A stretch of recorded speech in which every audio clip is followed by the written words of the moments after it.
Proportional Response. Book 1, Chapter 5, Part 2, Bluff the Humans. Great idea. No, Enwa, don't try to give me any claptrap about verbal agreements made in regards to following Her Royal Highness's plan for ousting the Sultan. We were very clear on the fact that we didn't agree with the longer-term aspects of the plan and that there would need to be further negotiation. I know this well. I was there. A strangled noise escaped Annabel's throat before he could stop it. He'd seen pictures of that clandestine summit as part of his briefing, and had recognized someone who looked like Henry, but hadn't believed. You couldn't have been there, Henry. I have dealt with you humans enough to be able to place your age with a reasonable range, and you would have been an infant back then, if you had even been born. Henry smiled an odd smile at him before he replied with smug tones in his voice. Good. You guys haven't figured out that we have extended our lifespans with the genetic engineering you fed us, hoping that we'd engineer a superbug that would wipe us out. I would like to say that even those evil so-and-sos that your agents helped gain power in our societies had more sense and restraint than that, but I'd be lying. Their selfishness is what saved us on that score.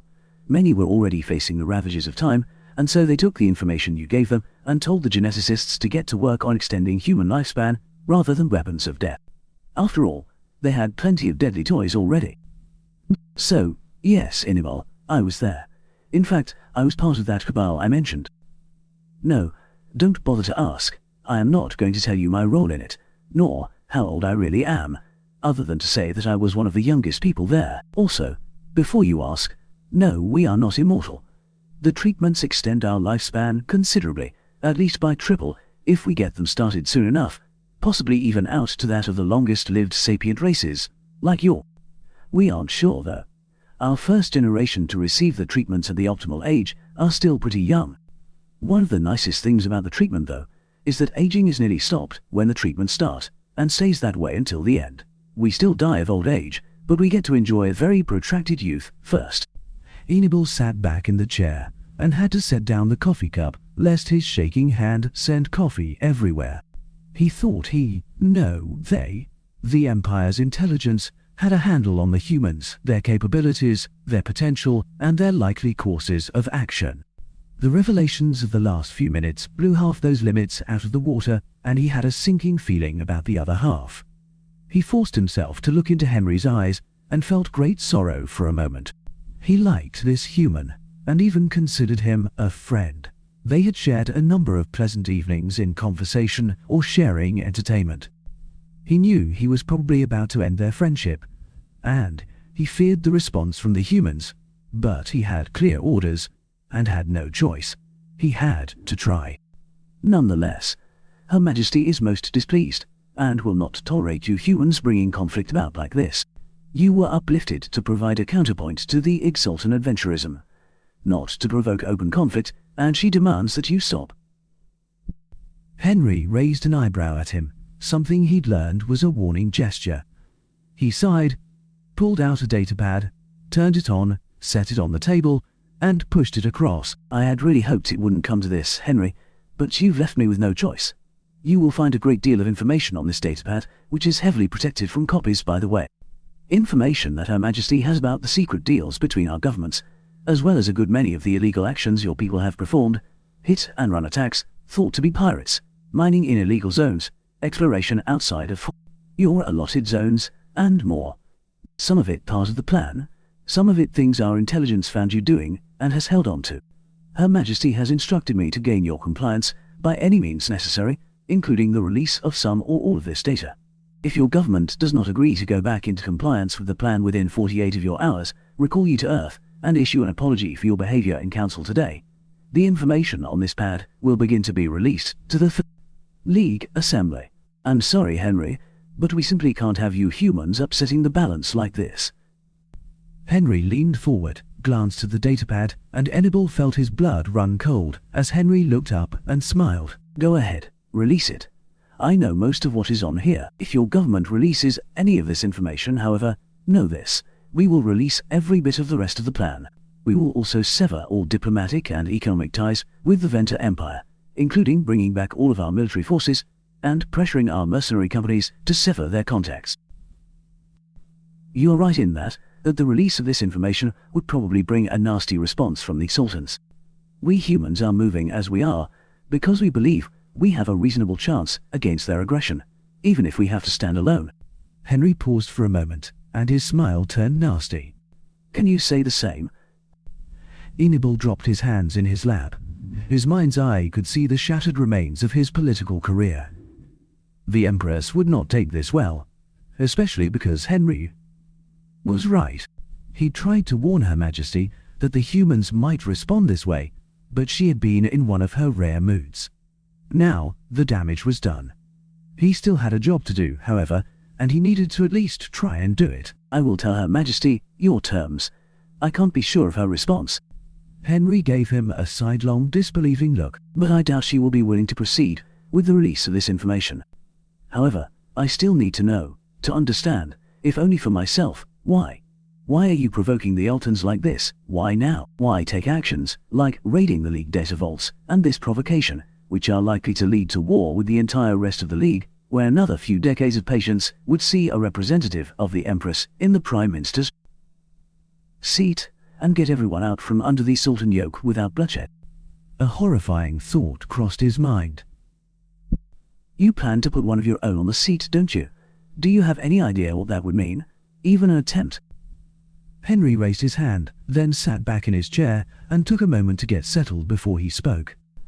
I will answer your questions, Enibel. Partly because I like you, I really do.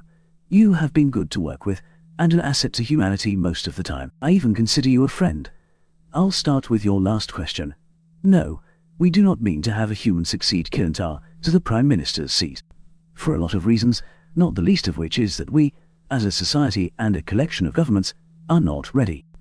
Your provocateurs did a lot of damage to our cultures, and the longevity treatments are making it even harder for us to undo some of it. Until that is done, and until we see how our experiments with checks and balances placed in the various governments of our confederation play out, we do not want one of our own in that seat.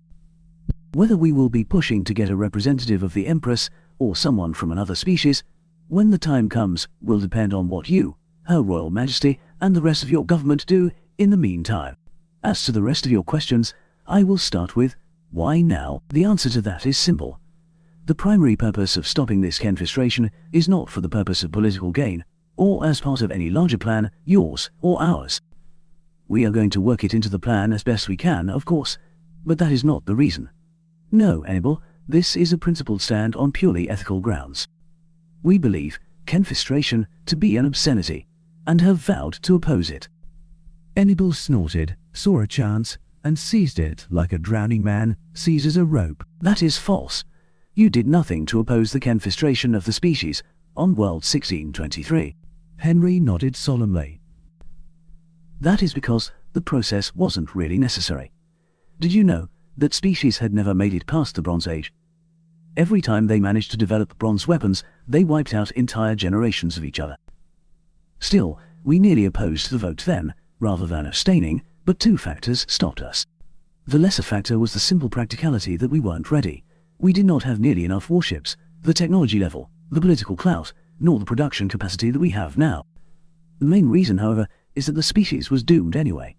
If the Council hadn't pushed them to wipe themselves out, they would probably have done it themselves, and if they hadn't, the old machines would have.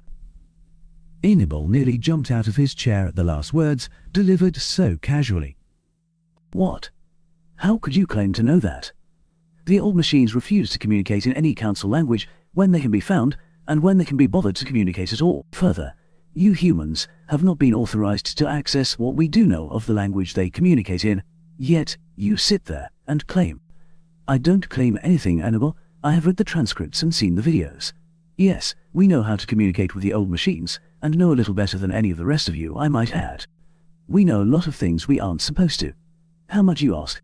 Well, let's just say that we haven't made any real intrusions into the parts of the central database we aren't supposed to access since before I got here, because we had already downloaded everything. The intrusions that Kilintar spoke of today, those have been done for the sole purpose of keeping up appearances. That will, of course, stop now. It will be useful for us to appear cowed for the moment. At the same time, rest assured that they have not once caught our data miners when they were in there after real data, but we have always made false attempts that they were meant to catch. The Zoltan would have grown very suspicious if they had never caught us trying. Ingle sat back again. He felt like a deflated balloon. He wanted to get up and walk away, to save himself from the rest of the revelations he could see hiding behind Henry's eyes. But he knew he couldn't.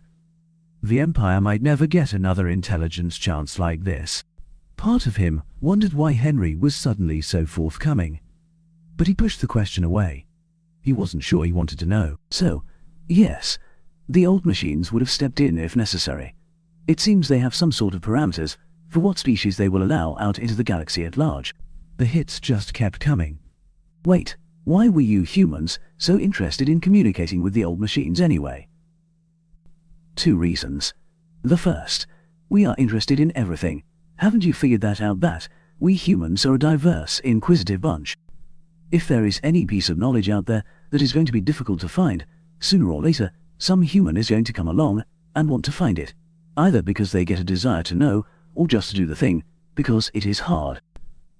The second reason is to see if we can get them to adjust their parameters to include Kenfistration on their list of forbidden actions. We have had no progress with that one yet, but we are working on it whenever we can find one of the machines and get it to sit still long enough for us to interface. Ingle shook his head. He tried to raise his eyes to meet Henry's, but had trouble finding the energy. Why? Why are you telling me all of this all of a sudden? You have kept so much so secret for so long. Do you expect me to keep the secrets as well? Or do you just expect the Empress to execute me for my colossal failure? Henry gave him a sympathetic look and shook his head. No, we expect you to convey all of this to Her Majesty. All of it. We then expect you to sit down with us and go over the revisions to the plan with the new timetables, force distributions, and our particulars. Then, we expect Her Royal Majesty to send you back here. Like I said, Annabelle, I like you, and I hope to keep working with you. Don't go yet, though. We still have more to discuss before I give you the information we wish you to convey.